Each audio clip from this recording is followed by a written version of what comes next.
எளிய மக்கள் வாழுகின்ற இடம், புண்பட்ட மக்கள் வாழுகின்ற இடம், வேதனையோடு இருக்கிற மக்கள் வாழுகின்ற இடம், அடிமைப்பட்டு கிடக்கிற மக்கள் வாழுகின்ற இடம். என்ன பிரச்சனை எல்லாம் அவனுக்கு தெரியல.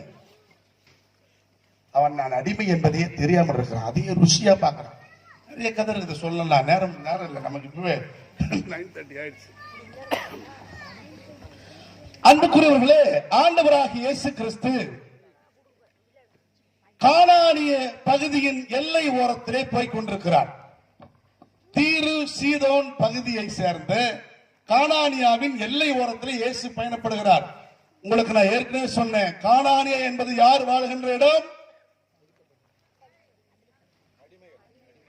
காமின் வழி வந்த கானானின் தலைமுறையினர் வாழுகின்ற இடம்.